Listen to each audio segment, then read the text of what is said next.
ಯುವಚೇತನ ಯುವ ಸಾಧಕರನ್ನು ಗುರುತಿಸಿ ಪ್ರೋತ್ಸಾಹಿಸುವುದರ ಜೊತೆಗೆ ಯುವ ಪೀಳಿಗೆಗೆ ಸ್ಫೂರ್ತಿ ತುಂಬುವ ಕಾರ್ಯಕ್ರಮ. ಎಲೆಮೆರೆ ಕಾಯಂತಿರುವ ಯುವ ಪ್ರತಿಭೆಗಳನ್ನು ಗುರುತಿಸಿ ಅವರನ್ನು ಸಮುದಾಯಕ್ಕೆ ಪರಿಚಯಿಸುವ ವಿನೂತನ ಕಾರ್ಯಕ್ರಮವೇ ಯುವಚೇತನ.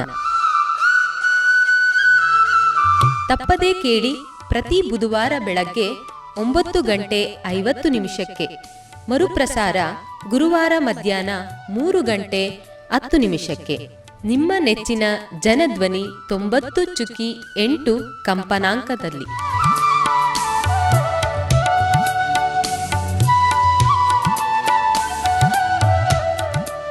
ಪ್ರೀತಿಯ ಕೇಳುಗರಿಗೆಲ್ಲ ನಮಸ್ಕಾರ. ನೀವು ಕೇಳ್ತಾ ಇದ್ದೀರಾ ಜನಧ್ವನಿ ರೇಡಿಯೋ. ಇದು 90.8 ಕಂಪನಾಂಕದಲ್ಲಿ ಸರಗೂರಿನಿಂದ ಪ್ರಸಾರವಾಗುತ್ತಿರುವ ಮೈಸೂರಿನ ಮೊಟ್ಟ ಮೊದಲ ಸಮುದಾಯ ರೇಡಿಯೋ. ನಾನು ನಿಮ್ಮ ರೇಡಿಯೋ ಗೆಳೆಯ ಶ್ರೀಕಾಂತ್ ಸರಗೂರು.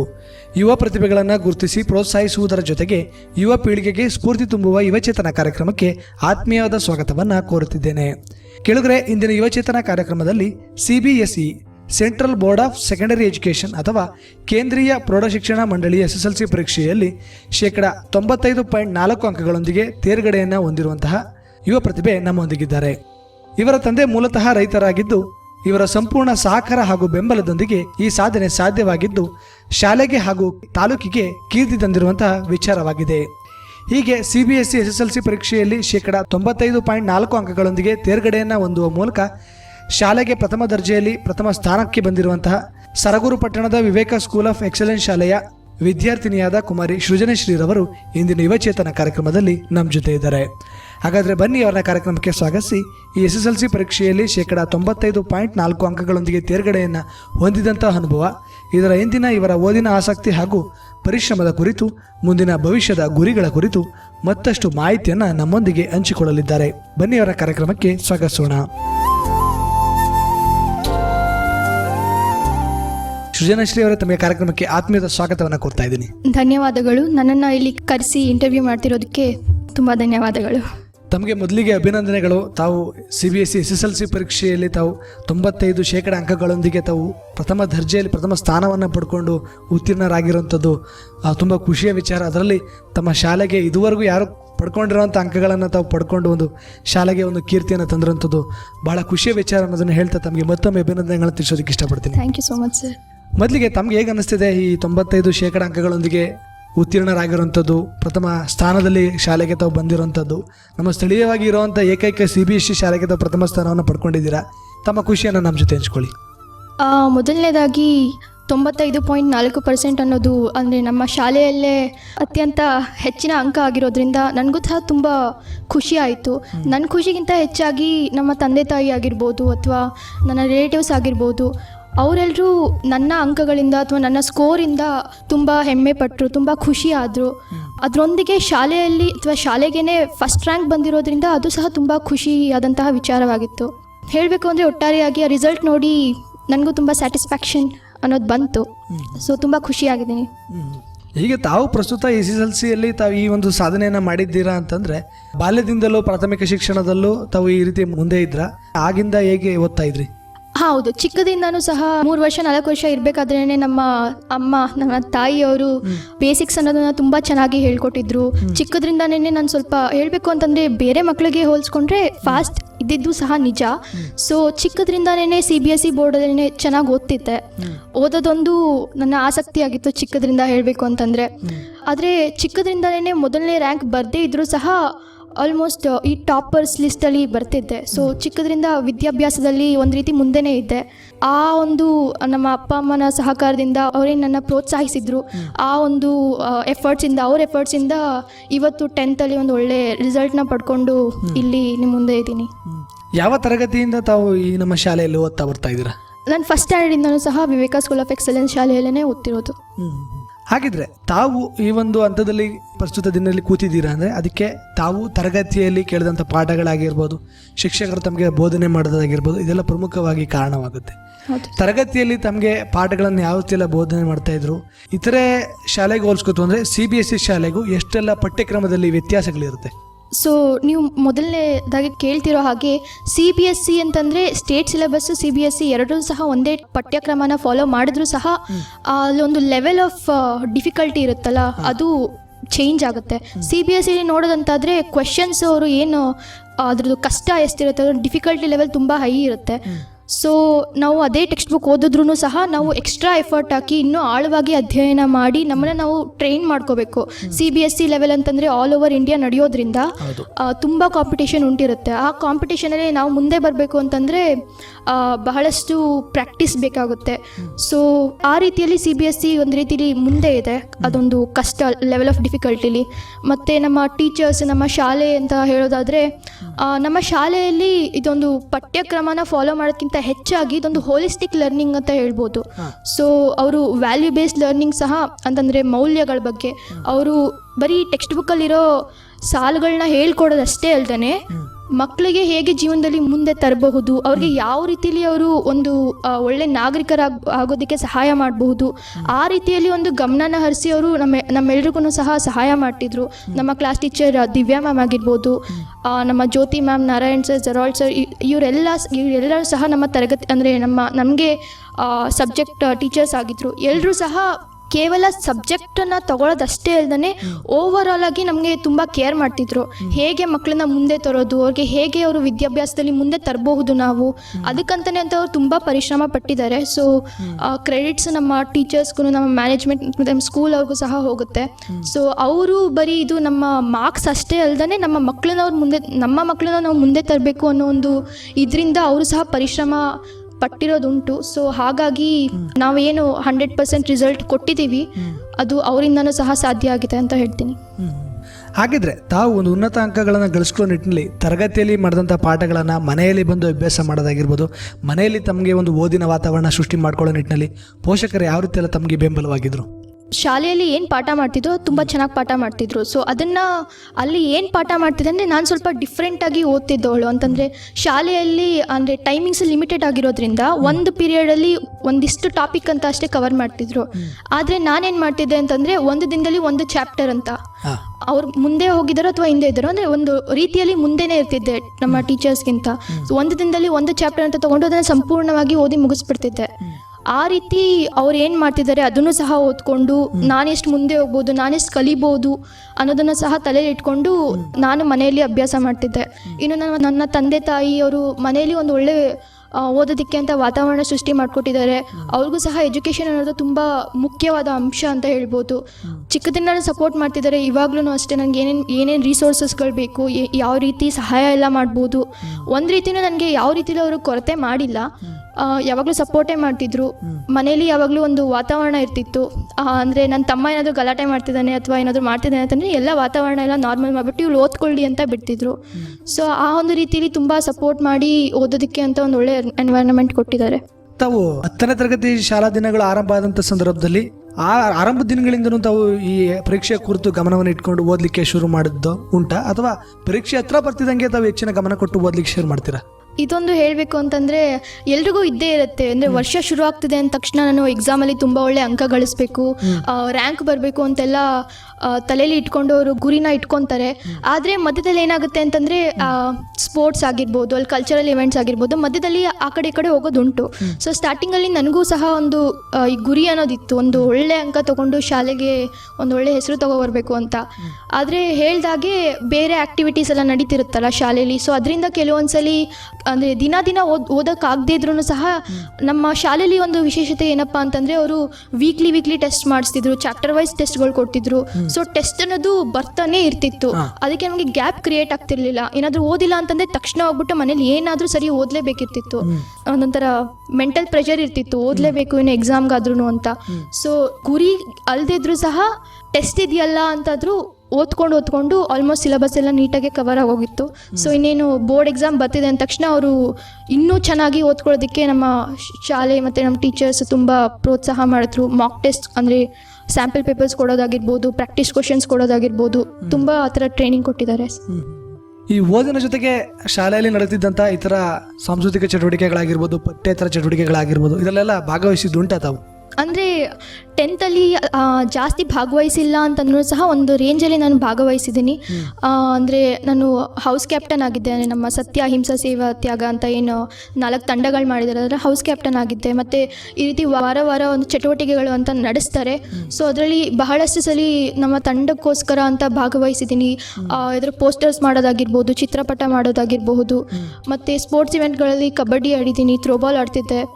ಮತ್ತು ಇವಾಗ ಆ್ಯನ್ಯುವಲ್ ಡೇ ವಾರ್ಷಿಕೋತ್ಸವ ಏನು ನಡೀತಿತ್ತಲ್ಲ, ಅವಾಗ ಡ್ಯಾನ್ಸಲ್ಲಿ ಪಾರ್ಟಿಸಿಪೇಟ್ ಮಾಡೋದಾಗಿರ್ಬೋದು, ಅಥವಾ ಇಂಡಿಪೆಂಡೆನ್ಸ್ ಡೇ ಅಥವಾ ರಿಪಬ್ಲಿಕ್ ಡೇಲಿ ಏನೋ ಸ್ಪೀಚ್ ಕೊಡೋದಾಗಿರಬಹುದು. ಈ ರೀತಿ ಬಹಳಷ್ಟು ಚಟುವಟಿಕೆಗಳಿಗೆ ಟೀಚರ್ಸನ್ನು ಭಾಗವಹಿಸೋದಕ್ಕೆ ಪ್ರೋತ್ಸಾಹಿಸ್ತಿದ್ರು. ಸೊ ನಾನು ಸಹ ಅದರಲ್ಲಿ ಭಾಗವಹಿಸ್ತಿದ್ದೆ. ಹಾಗೆಯೇ ಈಗ ಪರೀಕ್ಷೆ ಸಮಯ ಹತ್ತಿರ ಬರುತ್ತೆ, ಪರೀಕ್ಷೆಯ ವೇಳಾಪಟ್ಟಿ ಕೂಡ ನಿಗದಿಯಾಗಿರುತ್ತೆ. ಆ ಸಮಯದಲ್ಲಿ ತಮ್ಮ ಮನಸ್ಥಿತಿ ಹೇಗಿತ್ತು? ಪರೀಕ್ಷೆ ಹತ್ತಿರ ಬರ್ತಿದ್ದಂಥ ಸಂದರ್ಭದಲ್ಲಿ, ಪರೀಕ್ಷೆಗೆ ಹೋಗಬೇಕು ಅನ್ನೋ ಸಂದರ್ಭದಲ್ಲಿ ಓದಿನಲ್ಲಿ ಏನಾದರೂ ಬದಲಾವಣೆಗಳನ್ನು ಮಾಡ್ಕೊಳ್ತೀರಾ? ಇಲ್ಲ, ಹಾಗೇನಿಲ್ಲ.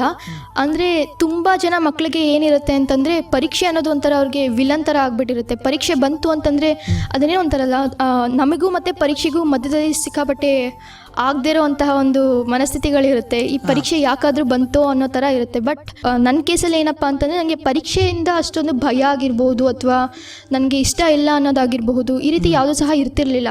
ಸೊ ಪರೀಕ್ಷೆ ಅಂತಂದರೆ ನಾನು ಏನು ಕಲ್ತಿದ್ದೀನಿ ಅದನ್ನು ಟೆಸ್ಟ್ ಮಾಡ್ಕೊಳ್ಳೋದಕ್ಕೊಂದು ವಿಧಾನ ಅಷ್ಟೇ. ಹಾಗಾಗಿ ಪರೀಕ್ಷೆ ಬಂತು ಅಂತಂದರೆ ನಾನು ಏನು ಓದ್ಕೋತಿದ್ದೆ ಅದರಲ್ಲಿ ಏನು ಬದಲಾವಣೆಗಳೇನಾಗ್ತಿರ್ಲಿಲ್ಲ. ನಾನು ಹೇಗೆ ಓದ್ಕೊ ಬರ್ತಿದ್ದೆ ಅದೇ ಕಂಟಿನ್ಯೂ ಆಗ್ತಿದ್ದು, ಇನ್ನೂ ಚೆನ್ನಾಗಿ ಪ್ರಾಕ್ಟೀಸ್ ಮಾಡ್ತಿದ್ದೆ ಅಷ್ಟೇ. ಅದು ಬಿಟ್ಟರೆ ಬೇರೆ ಯಾವ ರೀತಿ ಬದಲಾವಣೆಗಳನ್ನ ನಾನು ಮಾಡ್ಕೊತಿರ್ಲಿಲ್ಲ.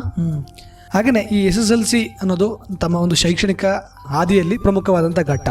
ಹಾಗೆಯೇ ಪರೀಕ್ಷೆ ಸಮಯ ಅಂತಂಥದ್ದು ಬಹಳಷ್ಟು ಕಠಿಣವಾದಂಥ ಸಮಯ.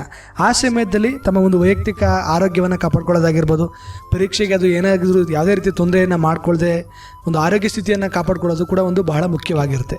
ಆ ಸಮಯದಲ್ಲಿ ತಮ್ಮ ಆರೋಗ್ಯದ ಕಡೆ ಯಾವ ರೀತಿ ಎಲ್ಲ ಗಮನ ಕೊಡ್ತಾ ಇದ್ರಿ? ಆರೋಗ್ಯವನ್ನು ಯಾವ ರೀತಿ ಎಲ್ಲ ಕಾಪಾಡ್ಕೊಳ್ತಾ ಇದ್ರಿ? ಮೊದಲನೇದಾಗಿ ಹೇಳಬೇಕು ಅಂತಂದರೆ, ಚೆನ್ನಾಗಿ ಊಟ ಮಾಡೋದಾಗಿರ್ಬೋದು. ನಮ್ಮ ಮನೇಲಿ ಜಂಕ್ ಫುಡ್ ಅನ್ನೋದೇನು ಜಾಸ್ತಿ ಇರೋದಿಲ್ಲ. ಸೊ ಆರೋಗ್ಯದ ಕಡೆಗೆ ಅದು ನಾನು ತುಂಬ ಗಮನ ವಹಿಸಬೇಕಾಗಿರುವಂಥ ಅಂಶ ಅಂತೂ ಅಲ್ವೇ ಅಲ್ಲ. ಯಾಕೆಂದರೆ ಮನೆಯಲ್ಲೇ ಅದು ವಾತಾವರಣ ಇತ್ತು. ಸೊ ಆರೋಗ್ಯವಾಗಿ ಇರ್ತಿದ್ದೆ. ಸೊ ನಿದ್ದೆ ಅಂತೂ ಚೆನ್ನಾಗೇ ಮಾಡ್ತಿದ್ದೆ. ನಿದ್ದೆ ಅನ್ನೋದು ತುಂಬ ಮುಖ್ಯ ನನಗೆ, ಅಂದರೆ ಎಲ್ಲ ವಿದ್ಯಾರ್ಥಿಗಳಿಗೂ ತುಂಬ ಮುಖ್ಯ ಅದು. ನಿದ್ದೆ ಮಾಡಲಿಲ್ಲ ಅಂತಂದರೆ ಕ್ಲಾಸಲ್ಲಿ ಫೋಕಸ್ ಮಾಡೋಕ್ಕಂತೂ ಆಗೋದೇ ಇಲ್ಲ. ಟೀಚರ್ ಏನು ಹೇಳ್ತಿದ್ದಾರೆ ಅನ್ನೋಕ್ಕಿಂತ ಅದು ತಲೆನೋವಾಗಿರ್ಬೋದು, ನಿದ್ದೆ ಮಾಡಿಲ್ಲ ಅಂತ ಕಣ್ಣು ಮುಚ್ಚೋದಾಗಿರ್ಬೋದು, ತುಂಬ ಪ್ರಾಬ್ಲಮ್ಗಳಾಗುತ್ತೆ. ಸೊ ನಿದ್ದೆ ನಾನು ತುಂಬ ಚೆನ್ನಾಗಿ ಮಾಡ್ತಿದ್ದೆ. ಊಟನೂ ಸಹ ತುಂಬ ಚೆನ್ನಾಗಿ ಮಾಡ್ತಿದ್ದೆ. ಅಂದರೆ ಫಿಸಿಕಲ್ ಆ್ಯಕ್ಟಿವಿಟಿನೂ ಒಂದು ರೀತಿ ಚೆನ್ನಾಗೇ ಇರ್ತಿತ್ತು. ಸೊ ಹಾಗಾಗಿ ನನ್ನ ಆರೋಗ್ಯದಲ್ಲಿ ಈ ವರ್ಷ ಪೂರ್ತಿ 2025 26ವರೆಗೂ ಏನೂ ಸಹ ಏರ್ಪೇರ್ ಆಗಿರಲಿಲ್ಲ ಅಷ್ಟೊಂದು. ಸೊ ಅದು ನನ್ನ ಅಕಾಡೆಮಿಕ್ಸ್ ಆಗಿರ್ಬೋದು ಅಥವಾ ಓದಿನಲ್ಲಿ ಯಾವುದೇ ರೀತಿಯ ಸಮಸ್ಯೆನ ಅದು ಕ್ರಿಯೇಟ್ ಮಾಡಲಿಲ್ಲ. ಹಾಗಿದ್ರೆ ಪರೀಕ್ಷೆಯ ದಿನಾಂಕ ನಿಗದಿಯಾಗುತ್ತೆ, ಪರೀಕ್ಷೆ ಕೇಂದ್ರಕ್ಕೆ ತಾವು ಓಡೋಂಥ ಸಂದರ್ಭ. ಇತರೆ ರಾಜ್ಯ ಮಟ್ಟದ ಕರ್ನಾಟಕ ಪ್ರೌಢ ಶಿಕ್ಷಣ ಪರೀಕ್ಷೆ ಮಂಡಳಿ ಪರೀಕ್ಷೆ ಶುರು ಮಾಡೋಕ್ಕೂ ಮುಂಚೆ ತಮ್ಮ ಒಂದು ಕೇಂದ್ರೀಯ ಮಂಡಳಿಯಿಂದ ಪರೀಕ್ಷೆಗಳು ಆರಂಭ ಆಗಿತ್ತು CBSE ಸಿಲೆಬಸ್ನ ವಿದ್ಯಾರ್ಥಿಗಳಿಗೆ. ಆ ಸಮಯದಲ್ಲಿ ತಾವು ಪರೀಕ್ಷೆ ಕೇಂದ್ರಕ್ಕೆ ಓಡೋಂಥ ಸಂದರ್ಭದಲ್ಲಿ ತಮ್ಮ ಮನಸ್ಥಿತಿ ಹೇಗಿರ್ತಿತ್ತು? ಪರೀಕ್ಷೆ ಕೇಂದ್ರದಲ್ಲಿ ಕೂತ್ಕೊಂಡಂಥ ಸಂದರ್ಭದಲ್ಲಿ ಯಾವ ರೀತಿಯಾದಂಥ ಓದಿರುವಂಥದ್ದನ್ನು ಪುನರ್ಮನನ ಮಾಡಿಕೊಂಡು ಪರೀಕ್ಷೆ ಕೇಂದ್ರದಲ್ಲಿ ಒಂದು ಮನಸ್ಥಿತಿನಲ್ಲಿ ತಾವು ಕೂತ್ಕೊಂಡು ಪರೀಕ್ಷೆಯನ್ನು ಬರಿತಾ ಇದ್ರಿ. ಅದರ ಅನುಭವನ ನಮ್ಮ ಜೊತೆ ಹಂಚ್ಕೊಳ್ಳಿ. ಸೊ ಮೊದಲನೇದಾಗಿ ಹೇಳಬೇಕು ಅಂತಂದರೆ, ನಾನು ಮೊದಲೇ ಹೇಳ್ದಾಗೆ ಪರೀಕ್ಷೆಗೂ ನನಗೂ ಅಷ್ಟೊಂದು ಅಡೆತಡೆ ಅನ್ನೋದು ಇರ್ತಿರ್ಲಿಲ್ಲ. ಪರೀಕ್ಷೆ ಅಂತಂದರೆ ನನಗೂ ಒಂದು ರೀತಿ ಉತ್ಸಾಹ ಇರ್ತಿತ್ತು. ಸೊ ಬೋರ್ಡ್ ಎಕ್ಸಾಮ್ಸು ಅಂದರೆ ಸೆಂಟ್ರಲ್ ಬೋರ್ಡಿಂದ ನಡೆಸ್ತಿರೋದ್ರಿಂದ ಮೊದಲನೇ ದಿನ ಹೋಗಬೇಕಾದ್ರೆ ಅದು ಅನುಭವ ಇಲ್ಲವಲ್ಲ, ಹೇಗಿರುತ್ತೆ, ಹೇಗೆ ನಡೆಸ್ತಾರೆ, ಹೇಗಿರ್ಬೋದು ಅಂತ ಆ ಒಂದು ಕುತೂಹಲ ಆಗಿರ್ಬೋದು, ಅದು ಕುತೂಹಲದಿಂದ ಸ್ವಲ್ಪ ಭಯ ಆಗಿರಬಹುದು, ಅದೊಂದು ರೀತಿ ತಲೆಯಲ್ಲಿತ್ತು. ಯಾಕೆಂದರೆ ಅದು ಹೊಸದು, ಮೊದಲನೇ ಬಾರಿ ಬೋರ್ಡ್ ಎಕ್ಸಾಮ್ ಬರೀತಿದ್ದು. ಸೊ ಮೊದಲನೇ ದಿನ ಆ ರೀತಿ ಒಂದು ತಲೆಯಲ್ಲಿ ಮನಸ್ಸಲ್ಲಿ ಇತ್ತು, ಸ್ವಲ್ಪ ಭಯ ಆಗಿರಬಹುದು. ಸೊ ಅಂಥ ಸಂದರ್ಭದಲ್ಲಿ ನಾನೇನು ಮಾಡ್ತೀನಿ ಅಂತಂದರೆ, ಓದಿರೋದನ್ನ ಮತ್ತೆ ಪುನರಾವರ್ತನೆ ಮಾಡೋದು ಒಂದು ರೀತಿ ಯೂಸ್ಫುಲ್ಲೇನೆ. ಆದರೆ ಕೆಲವೊಂದ್ಸಲಿ ಭಯದಿಂದ ಏನಾಗುತ್ತೆ ಅಂತಂದರೆ ಮನಸ್ಸಲ್ಲೇ ಕಳಮಳ ಆಗೋಗುತ್ತೆ, ಓದಿರೋದೆಲ್ಲ ಹೆಂಗೆಂಗೋ ಆಗ್ಬಿಡುತ್ತೆ. ಸೊ ನಾನು ಇಲ್ಲಿ ಈ ಒಂದು ವೇದಿಕೆಯಿಂದ ಸ್ಟೂಡೆಂಟ್ಸ್ಗಳಿಗೆ ಏನು ಹೇಳೋದು ಅಂತಂದರೆ, ಭಯ ಆಗೋ ಸಮಯದಲ್ಲಿ ನಮ್ಮನ್ನು ನಾವು ಕಾಮ್ ಮಾಡ್ಕೋಬೇಕು ಹೊರತು ಮತ್ತೆ ಅದನ್ನು ರಿಪೀಟ್ ಮಾಡೋದ್ರಿಂದ ಕನ್ಫ್ಯೂಷನ್ಸ್, ಗೊಂದಲಗಳು ಹೆಚ್ಚಾಗಿ ಓದಿರೋದು ಸಹ ಮರ್ತೋಗೋ ಚಾನ್ಸಸ್ ಇರುತ್ತೆ. ಅಥವಾ ಕೊನೆ ಕ್ಷಣದಲ್ಲಿ ಓದೋದು ಮತ್ತೆ ದೊಡ್ಡ ತಪ್ಪು. ಸೊ ಕೊನೆ ಕ್ಷಣದಲ್ಲಿ ಓದ್ತೀನಿ ಅಂತಂದರೆ ಮೊದಲು ಓದಿದ್ದನ್ನ ಮಿಕ್ಸ್ ಮಾಡಿ, ಸೊ ಎಕ್ಸಾಮ್ ಎಲ್ಲ ಒಂದು ರೀತಿಯಲ್ಲಿ ಅದು ಹಾಳಾಗ್ಬಿಡುತ್ತೆ. ಸೊ ಎಷ್ಟು ಓದಿದ್ದೀರಾ ಅಷ್ಟನ್ನ ನಂಬ್ಕೊಂಡು ನಾನು ಮಾಡ್ತೀನಿ, ನಾನು ಏನು ಓದಿದ್ದೀನಿ ಅಂದರೆ ನಾವು ಓದಿರೋದ್ರ ಮೇಲೆ ನಂಬಿಕೆ ಇಟ್ಕೊಂಡು ಬರಬೇಕು. ಸೊ ನಾನು ಹಾಗೆ ಮಾಡಿದೆ. ನಾನು ಎಷ್ಟು ಓದಿದ್ದೆ ಆ ನೈಟ್ವರೆಗೆ, ಬೆಳಗ್ಗೆ ಎದ್ದೇಳೋವರೆಗೆ ಎಷ್ಟು ಓದಿದ್ದೆ, ನನ್ನ ನಾಲೆಡ್ಜ್ ಮೇಲೆ, ನನ್ನ ಜ್ಞಾನದ ಮೇಲೆ ನಾನು ಏನು ಕಲ್ತಿದ್ದೆ ಅದ್ರ ಮೇಲೆ ನಂಬಿಕೆ ಇಟ್ಕೊಂಡು ಬಂದಿದೆ. ಸೊ ಅದು ಎಕ್ಸಾಮ್ ಭಯ ಅಂತೂ ಇದ್ದೇ ಇರುತ್ತೆ, ಬಟ್ ನನ್ನ ಮೇಲೆ ನನಗೆ ನಂಬಿಕೆ ಇರಬೇಕು. ಎಕ್ಸಾಮ್ ಹೇಗೆ ಆದ್ರೂ ಸಹ ನಾನು ಏನು ಕಲ್ತಿದ್ದೀನಿ ಅದನ್ನ ಉಪಯೋಗಿಸಿ ನಾನು ಚೆನ್ನಾಗಿ ಬರಿತೀನಿ ಅಂತ. ಸೊ ಆ ಒಂದು ಮನಸ್ಥಿತಿ ಇತ್ತು.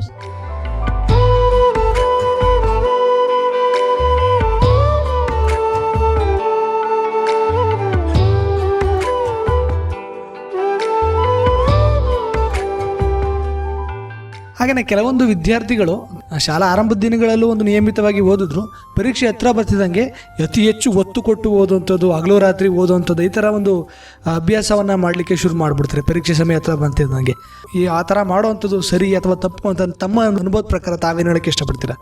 ಒಂದು ರೀತಿಯಲ್ಲಿ ಹೇಳೋದಾದರೆ ಯುದ್ಧ ಕಾಲದಲ್ಲಿ ಶಸ್ತ್ರಾಭ್ಯಾಸ ಇದು ಮಾಡೋದು ಸರಿನೋ ತಪ್ಪೋ ಅದು ಬೇರೆದು, ಅದು ಪಕ್ಕದಲ್ಲಿ ಇರೋಣ. ಆದರೆ ನೋಡೋದಾದ್ರೆ ಆ ಮಕ್ಕಳಿನ ಗುರಿ ಏನೋ ಎಕ್ಸಾಮ್ ಪಾಸ್ ಆಗಬೇಕು.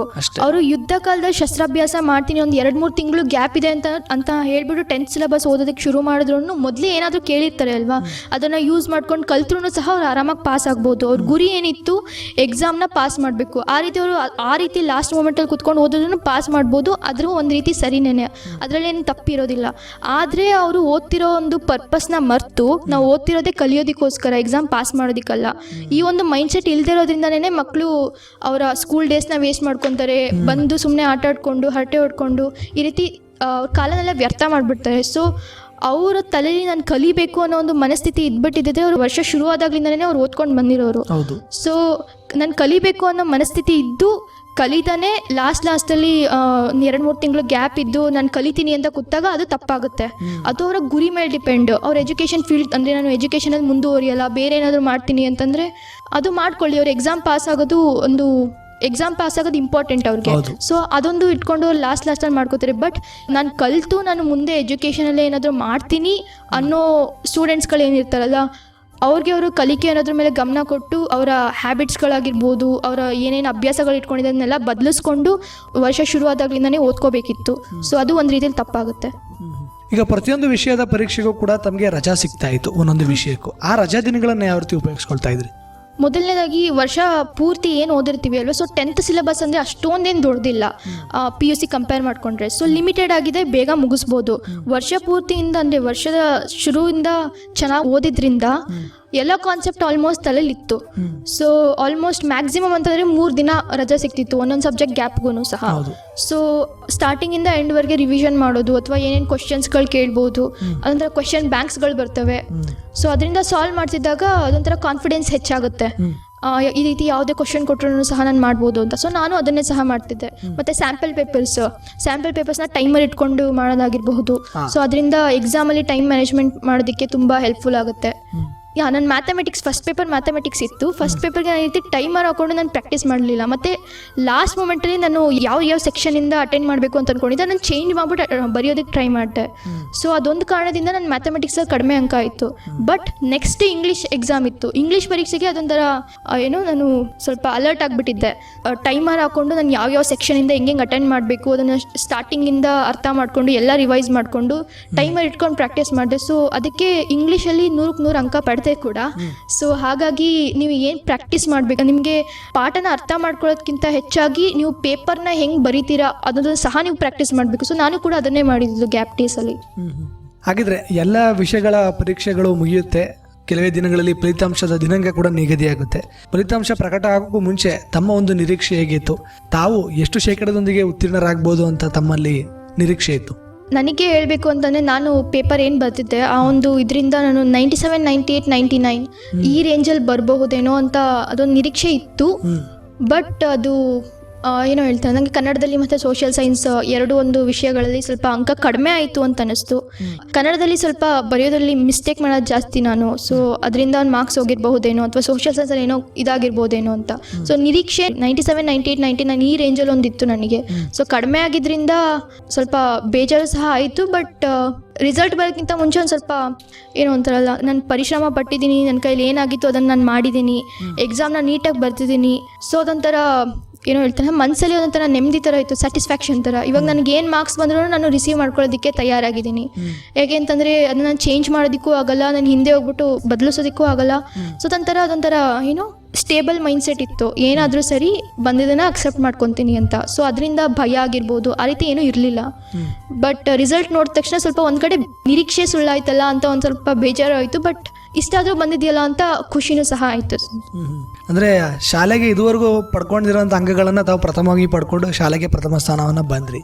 ಇದನ್ನು ಕಂಡಂಥ ತಮ್ಮ ಶಾಲೆಯ ಶಿಕ್ಷಕರುಗಳಿಗಾಗಿರ್ಬೋದು, ಆಡಳಿತ ವರ್ಗದವರಾಗಿರ್ಬೋದು, ತಮ್ಮ ಜೊತೆ ಯಾವ ರೀತಿ ಖುಷಿಯನ್ನು ವ್ಯಕ್ತಪಡಿಸಿದ್ರು? ನಮ್ಮ ಟೀಚರ್ಸ್ ಎಲ್ಲ ಮೊದಲನೇದಾಗಿ ನಮ್ಮ ಸಬ್ಜೆಕ್ಟ್ ಟೀಚರ್ಸ್ ನಮಗೆ ಯಾರ್ಯಾರು ಪಾಠ ಮಾಡ್ತಿದ್ರು ಅವರೆಲ್ಲ ಸಹ ತುಂಬ ಖುಷಿಯಾಗಿದ್ದರು. ಮತ್ತು ನಮ್ಮ ಇಂಗ್ಲೀಷ್ ಟೀಚರ್ ಅವ್ರ ಸಬ್ಜೆಕ್ಟಲ್ಲಿ ನಾನು 100 ಅಂಕ ಪಡೆದಿದ್ದೆ. ಅವ್ರು ಫೋನ್ ಮಾಡಿ ಎಲ್ಲ ವಿಶ್ ಮಾಡಿದ್ರು. ಮತ್ತು ನಮ್ಮ ಕನ್ನಡ ಟೀಚರ್ ಜ್ಯೋತಿ ಮ್ಯಾಮ್ ಆಗಿರ್ಬೋದು, ಎಲ್ಲರೂ ಸಹ ವಿಶ್ ಮಾಡ್ತಿದ್ರು. ಜೊತೆಗೆ ಒಂದು ಕಡೆ ನನ್ನ ಮೇಲೆ ಎಕ್ಸ್ಪೆಕ್ಟೇಷನ್ಸ್ ಇನ್ನೂ ಜಾಸ್ತಿ ಇತ್ತು. ಯಾಕಂದ್ರೆ ನಾನು 100 ಅಂಕ ಪಡಿಬಹುದಿತ್ತು ಇನ್ನು ಬಹಳಷ್ಟು ವಿಷಯಗಳಲ್ಲಿ, ಮ್ಯಾಥಮೆಟಿಕ್ಸ್ ಆಗಿರ್ಬೋದು, ಸೋಷಿಯಲ್ ಸೈನ್ಸ್ ಆಗಿರಬಹುದು. ಇವೆರಡರಲ್ಲೂ ನಾನು ಸ್ಟಾರ್ಟಿಂಗಿಂದ ಆಗಿರೋದು ಪ್ರಿಪ್ರೇಟರಿ ಎಕ್ಸಾಮ್ಸ್ ಅಂತ ಮಾಡ್ತಾರಲ್ಲ, ಬೋರ್ಡ್ ಎಕ್ಸಾಮ್ಗಿಂತ ಮುಂಚೆ, ಅಲ್ಲಿ ತುಂಬ ಚೆನ್ನಾಗಿ ಅಂಕ ಪಡಿತಿದ್ದೆ ನಾನು. ಆಲ್ಮೋಸ್ಟ್ 8ಗೆ 79 ಈ ರೀತಿ ಮ್ಯಾಥಮೆಟಿಕ್ಸಲ್ಲೂ ಪಡಿತಿದ್ದೆ, ಸೋಷಿಯಲ್ ಸೈನ್ಸಲ್ಲೂ ಪಡಿತಿದ್ದೆ. ಬಟ್ ಬೋರ್ಡ್ ಎಕ್ಸಾಮ್ಸಲ್ಲಿ ಕಡಿಮೆ ಆಗಿದ್ದರಿಂದ ನಮ್ಮ ಶಿಕ್ಷಕರ ನಿರೀಕ್ಷೆ ನಾನು ಅದನ್ನ ಉಳಿಸ್ಕೊಳಕ್ಕಾಗ್ಲಿಲ್ವಲ್ಲ ಅನ್ನೋ ಥರ ಒಂದು ಬೇಜಾರು ಇತ್ತು. ಸೊ ಮತ್ತೆ ಅವ್ರ ಹತ್ರ ಹೋಗಿ ಮಾತಾಡಿಸಿ ಅವ್ರ ಜೊತೆ ಇದು ಮಾಡೋ ಸ್ವಲ್ಪ ಧೈರ್ಯ ಬರಲಿಲ್ಲ ನನಗೆ. ಅದು ಬಿಟ್ಟರೆ ಎಲ್ಲ ಟೀಚರ್ಸ್ ಆಗಿರ್ಬೋದು ಎಲ್ಲ ಖುಷಿಯಾಗಿದ್ರು. ನನಗೆ ಫೋನ್ ಮಾಡಿ ಎಲ್ಲ ವಿಶ್ ಮಾಡಿದ್ರು, ಕಂಗ್ರ್ಯಾಚುಲೇಷನ್ಸ್ ಹೇಳಿದ್ರು. ಒಂದು ರೀತಿಯಾಗಿ ಓವರ್ ಆಲ್ ಎಲ್ಲ ಅಪ್ರಿಷಿಯೇಟ್ ಮಾಡಿದ್ರು ನನ್ನನ್ನು. ಹಾಗೆಯೇ ಈ ನಿಮ್ಮ ಶೈಕ್ಷಣಿಕ ಯಶಸ್ಸಿಗೆ ಒಂದು ಪೂರಕವಾದ ವಾತಾವರಣ ಸೃಷ್ಟಿ ಮಾಡಿಕೊಳ್ಳೋ ನಿಟ್ಟಿನಲ್ಲಿ ಕುಟುಂಬದವರು ಹಾಗೂ ತಮ್ಮ ತಂದೆ ತಾಯಿಗಳ ಪಾತ್ರ ಕೂಡ ಪ್ರಮುಖವಾಗಿತ್ತು. ಅವರಿಗೆಲ್ಲ ಎಷ್ಟು ಖುಷಿ ಆಯಿತು? ಅವರಿಗೂ ತುಂಬ ಖುಷಿ ಆಯಿತು. ಅಂದರೆ ನಮ್ಮ ಶಾಲೆಯಲ್ಲಿ ಇಷ್ಟು ಅಂಕ ಬರ್ದಿರೋದ್ರಿಂದ, ಇದೇ ಮೊದಲನೇ ಬಾರಿ ಆಗಿರೋದ್ರಿಂದ ಅವ್ರಿಗೂ ಸಹ ನನ್ನ ಮೇಲೆ ತುಂಬ ಹೆಮ್ಮೆ ಅಂತ ಅನ್ನಿಸ್ತು. ಮತ್ತು ತುಂಬ ಖುಷಿಪಟ್ಟರು. ಮೇ ಬಿ ನಮ್ಮ ಫ್ಯಾಮಿಲಿ ಇದರಲ್ಲೇ ತುಂಬ ಚೆನ್ನಾಗಿ ಓದೋದ್ರಲ್ಲಿ ಮುಂದೆ ಹೋಗ್ತಿರೋದು ನಾನೇ ಅಂತ ಹೇಳಬಹುದು. ಸೊ ಹಾಗಾಗಿ ನನ್ನ ಅಪ್ಪ ಅಮ್ಮನಿಗೂ ತುಂಬ ಖುಷಿ ಆಯಿತು. ಅವರು ಸ್ಟಾರ್ಟಿಂಗಿಂದ ತುಂಬ ಸಪೋರ್ಟಿವ್ ಆಗಿದ್ದರಿಂದ ಅವ್ರಿಗೆ ನನ್ನ ಮೇಲೆ ನಿರೀಕ್ಷೆನೂ ಇತ್ತು. ಅವರು ತುಂಬ ಖುಷಿಪಟ್ಟರು. ಬಟ್ ಅವ್ರಿಗೂ ನನ್ನ ರೀತಿನೇ ಅನ್ನಿಸ್ತು, ಒಂದು ಕಡೆ ಇನ್ನೂ ಜಾಸ್ತಿ ಬರ್ಬೋದಿತ್ತಲ್ಲ ಅಂತ. ಯಾಕೆಂದರೆ ಅದು ಕೆಪಾಸಿಟಿ ಇತ್ತು, ಬಟ್ ಅಷ್ಟು ಹೋಗೋಕ್ಕಾಗಲಿಲ್ವಲ್ಲ ಅನ್ನೋ ಥರ ಇದ್ರೂ. ಬಟ್ ಓವರ್ ಆಲ್ ಎಲ್ರಿಗೂ ಸ್ಯಾಟಿಸ್ಫ್ಯಾಕ್ಷನ್ ಆಯಿತು. ಅವ್ರು ತುಂಬ ಖುಷಿಪಟ್ಟರು. ನನಗೆ ತುಂಬ ಪ್ರೌಡ್ ಮೂಮೆಂಟ್ ಅದು ಅವ್ರಿಗೂ ಸಹ. ಸೊ ತುಂಬ ಖುಷಿಯಾಗಿದ್ದರು. ತಾವು ಈ ಒಂದು ಉತ್ತಮ ಸ್ಥಾನದಲ್ಲಿ ಒಂದು ಉತ್ತೀರ್ಣರಾಗಿರುವಂಥದ್ದು ಕೆಲವೊಂದು ಪತ್ರಿಕೆಗಳಲ್ಲೂ ಪ್ರಕಟವಾಯಿತು.